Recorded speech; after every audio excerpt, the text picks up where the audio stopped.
Jansen. Chapter 1. It was a Sunday afternoon at the end of May. Cam Jansen and her friend Eric Shelton were in the local community center. A hobby show was being held there, and Cam's parents had brought their collection of circus posters. Cam's father fixed his bow tie. He looked at his watch and said, "It's almost time." "You should go now before you miss it," Cam's mother added. Cam and Eric rushed to the clock corner. There were more than 20 cuckoo clocks hanging on the wall. It was almost 4 o'clock. Cam and Eric waited. Then the noise started. When the minute hand of each clock reached 12, a tiny door opened and a small wooden bird popped out.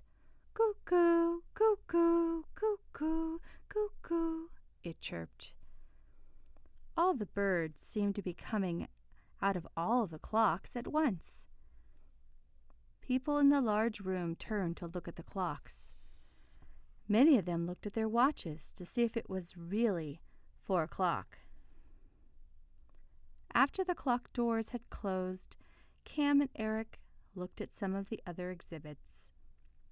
They looked at needlepoint pillows, the Collins Coin Shop exhibit, a display of old toys, and at a large collection of baseball cards, yearbooks, and posters.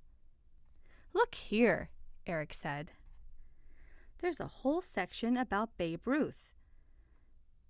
There were a few Babe Ruth baseball cards, some photographs, a baseball the Babe had autographed, and a large poster of Babe Ruth hitting a home run. The poster also listed his record as a player. "Test my memory," Cam told Eric. "Ask me anything about Babe Ruth's playing record." Cam looked carefully at all the numbers on the poster. Then she closed her eyes and said, "Click." Cam always said, "Click," when she wants to remember something. When people ask her why, she points to her head and tells them, "This is a mental camera. Just like any camera, it goes click when it takes a picture." "What was the Babe's real name?" Eric asked. "George Herman Ruth," Cam said with her eyes still closed. "How many games did he play in 1924? 153. Cam has what people call a photographic memory. Her mind takes a picture of whatever she sees. When she wants to remember something, even a detail such as how many games Babe Ruth played in any one year, she just looks at the photographs stored in her brain. Cam's real name is Jennifer Jansen. But when people found out about her amazing memory, they called her the Camera. Soon, the Camera was shortened to Cam. "When did Babe Ruth get the most hits?" Eric asked. "In 1923. He had 205 hits that year, and he hit the most home runs in 1927. That's when he hit 60, Cam said with her eyes still closed. The owner of the collection was listening. He was an old man. He had a bushy white mustache, and he was wearing a baseball cap. "You really know all about baseball," the old man said. Cam opened her eyes and said, "No, I don't. I just remember everything on that poster." Then Eric told him, "She has a mental camera. Why don't you test her?" The old man picked up a box of baseball cards. "Take a card," he said to the people around the exhibit. "We'll see how good this girl's memory really is." 2 people reached into the box and took out a card. Cam looked at the people. Then she looked at the cards they were holding. She said, "Click," and closed her eyes. "What card am I holding?" A teenage boy wearing jeans and a bright green jacket asked. "You're holding a Reggie Jackson card." "That's right," the boy said. Then he looked at his card and asked, "How many doubles did he hit in 1977? 39. A girl with long brown hair, holding a large gym bag, asked, "What card am I holding?" "When was the player born and what's his middle name?" "It's a Sam Musial card. He was born in 1920 on November 21st, and his full name is Stanley Frank Musial." "Amazing," the man said as Cam opened her eyes. He told her that his name was Henry Baker, and he asked Cam and Eric if they could come back later. He wanted his wife to meet Cam and test her memory. "Sure, I can come back," Cam told him. "Oh, good. Now let me show you my collection." Mr. Baker showed Cam and Eric his favorite baseball cards. He showed them cards of Billy Martin, Fernando Valenzuela, Ron Guidry, and Satchel Paige. After that, he led Cam and Eric to the Babe Ruth corner. He showed them his Babe Ruth cards. Then Mr. Baker said, "Wait till you see this. I have a baseball that Babe Ruth signed for me almost 50 years ago." Mr. Baker turned around. The wooden stand the baseball had rested on was there, but the baseball was gone. Chapter 2. "Someone stole my baseball!" Mr. Baker cried out.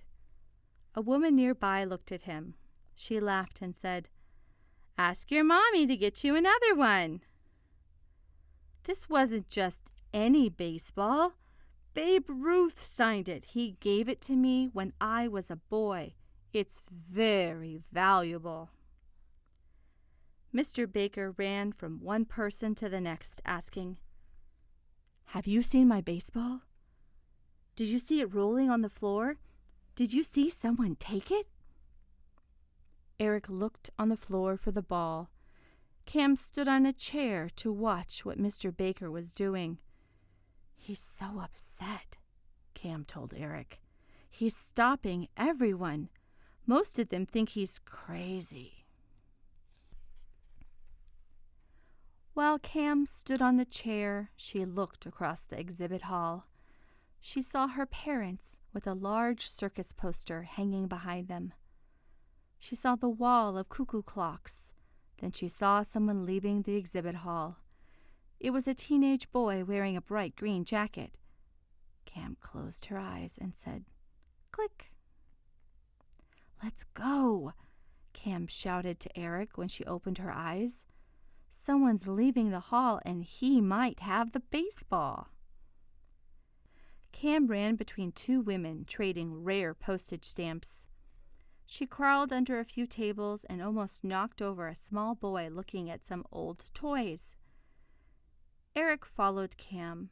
"I'm sorry, excuse me," he said to the two women and the small boy as he hurried past. When Cam got to the door, she told the guard, "You have to stop him." "What are you talking about?" "That boy in the green jacket.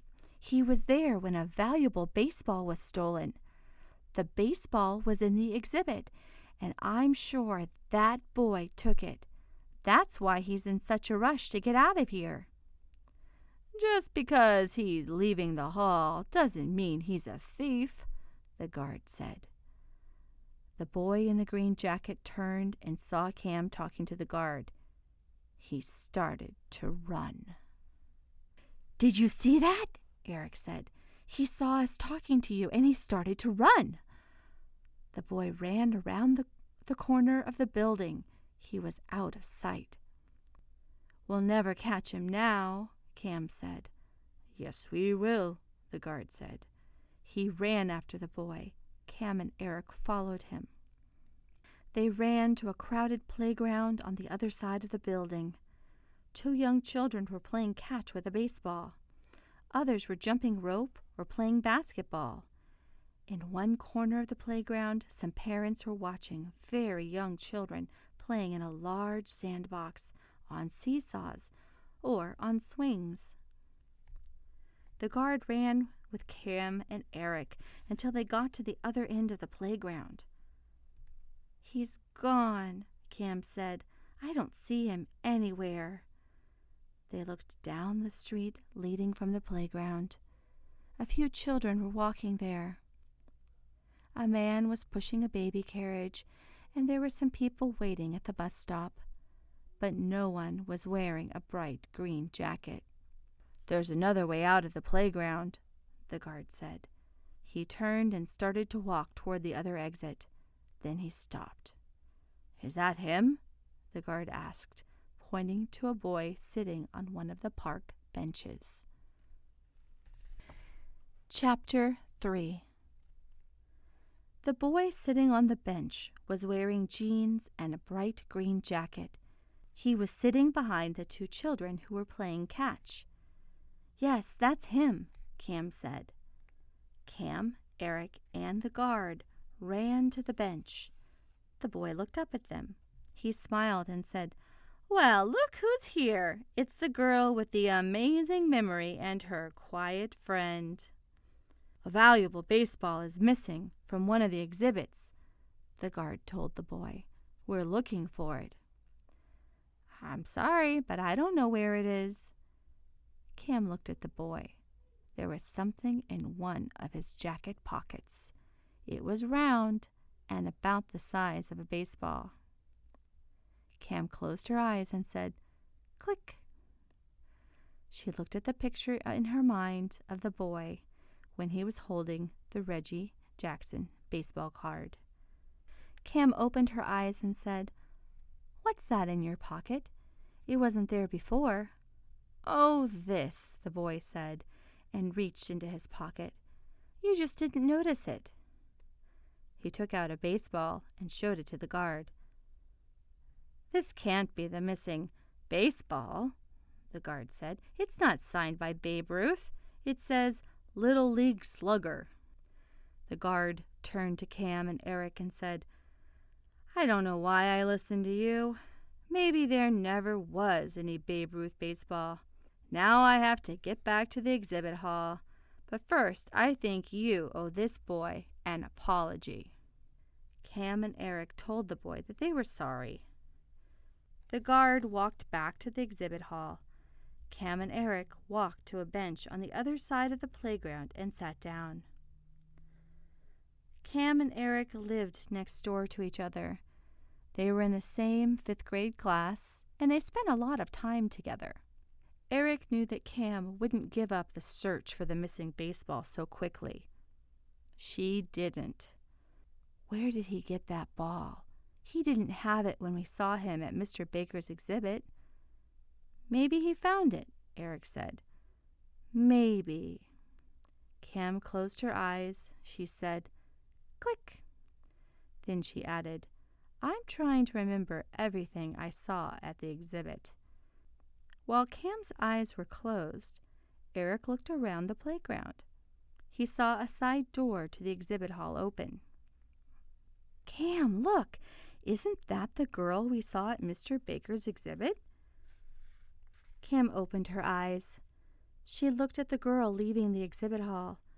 The girl had long brown hair and was carrying a gym bag. "Yes, that's her. And there's enough room in that gym bag for 20 baseballs."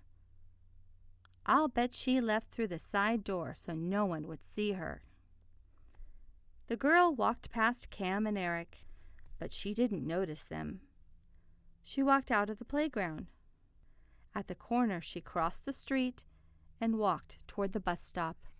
"Come on," Cam said. "Let's follow her." Cam and Eric had to wait at the corner for the traffic light to turn green. As they waited, the girl got farther and farther ahead.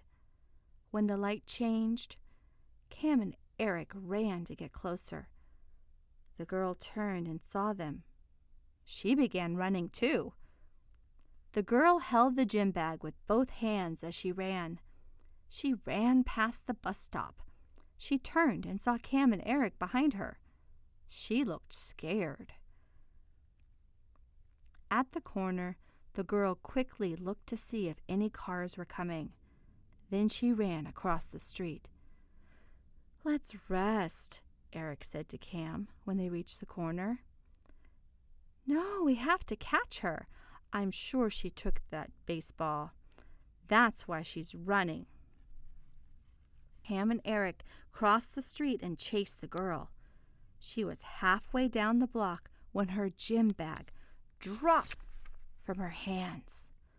The girl tripped over the bag and fell. Cam and Eric caught up with the girl. She was still lying on the sidewalk. The girl held her gym bag up and said, "Here, take what you want. Just don't hurt me." Chapter 4. "We're not going to hurt you," Eric told the girl. Cam took the bag from the girl's hands and said, "We're just going to take the Babe Ruth baseball you stole and give it back to Mr. Baker." "I didn't steal any baseball." "Then why were you running?" "I was running because you were chasing me." "We'll see," Cam said as she opened the bag. "Wait," Eric said. "It's her bag. We can't look through it unless she says we can." The girl sat up and said, "Look all you want. You'll see that I didn't steal anything." Cam reached into the bag. She took out an old newspaper, a puzzle book about outer space, and a dried-up slice of cheese. "You should really wrap cheese in plastic or foil," Eric told the girl. Cam reached into the bag again and took out an apple, an empty soda can, and a roller skate. She felt along the bottom of the bag. "There's no baseball in here, but there sure are a lot of papers. Maybe my book report is in there. I wrote it last week, but I can't remember where I put it." Eric helped the girl up. Cam gave the gym bag back to her and said, "I'm sorry we chased you, and I'm sorry we thought you stole that baseball." "That's all right," the girl said as she looked through the papers in her bag. "It will be worth it if I find that book report." The girl took old comic books, crushed homework papers, and candy wrappers from the bag. Cam and Eric left her and started walking toward the exhibit hall. When they reached the corner, the girl waved some papers at them and called out, "I found it! I found it!" "I'm glad we helped find something," Cam said to Eric, "but I wish it had been the baseball." When Cam and Eric reached the playground, they sat down on one of the benches. Eric watched the children playing basketball. Cam closed her eyes and said, "Click." She thought for a moment. She said, "Click," a few more times. Then she opened her eyes. The baseball was there when we first came to the exhibit, but it was gone a few minutes later. So it must have been taken while we were there, Cam said. "I just wish I had a picture of who was standing in the Babe Ruth corner when the ball was taken." Eric wasn't looking at Cam while she talked to him. He was looking across the playground. "The one thing that I don't understand," Eric said, "is why that boy ran from the hall. He was in a real hurry then, but he didn't go anywhere. He's still sitting there on that bench." Cam looked across the playground. Then she closed her eyes and said, "Click." Cam told Eric, "I'm looking at the picture I have of him at the exhibit. He said he had a baseball in his pocket the whole time, but that's not true. He didn't have it in his pocket when we first saw him." Cam opened her eyes and asked, What is he doing over there? It looks like he's watching those two children playing catch. Cam looked across the playground at the boy in the green jacket. She thought for a minute. Then she clapped her hands together and said, "That's it! I think I know where the Babe Ruth baseball is." "Where?" Cam started to explain, but then she saw something that made her stop. "Look at that," she said, and pointed across the playground. "Now I know where the baseball is."